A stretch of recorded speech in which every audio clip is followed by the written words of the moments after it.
Muli po, Charlie Cruz ng Candy Skin Farm, ang inyong simple Bagamanong. Ayan po ha, nakita nyo? Yan po yung ating pure Murphy White Hackle. So, I always breed my Murphy White Hackle over the Albany.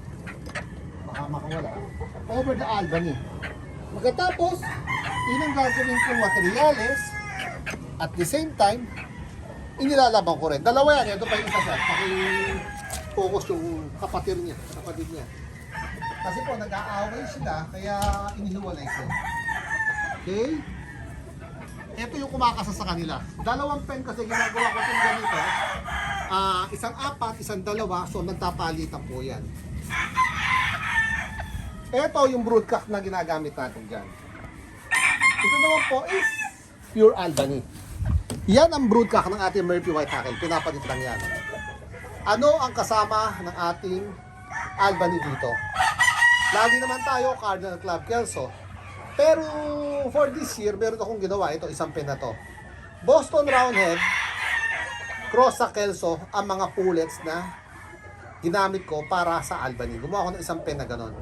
Maganda yung performance sa akin ni Boston Kelso.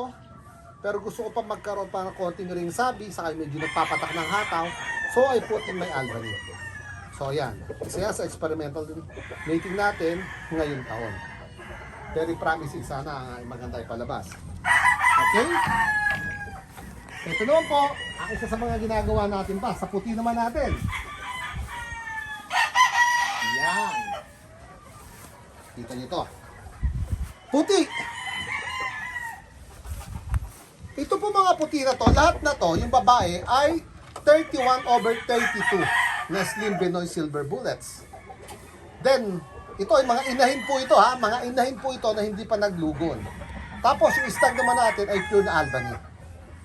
So bali, it's my third year ulit na ganito, na ginawa ko. Meron akong 31/32. Tapos meron akong nilalagyan ko, it's either Albany Kelso or Albany Sweater or pure Albany. Tapos ang inahin ko ulit ay Slim Benoy Silver Bullets. So ang lumalabas ko sa akin, sinibalang. Meron ilang lumabas na medyo mas naglalasak-lasak pero mas marami talaga ay sinibalang.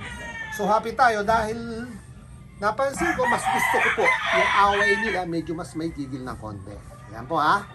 Sa pa po yan sa meeting natin dito sa Candy Skin Farm. So tutok lang po tayo. Every now and then, magpo-post po ako ng iba nating meeting at bakit ko ginawa yung meeting na yon.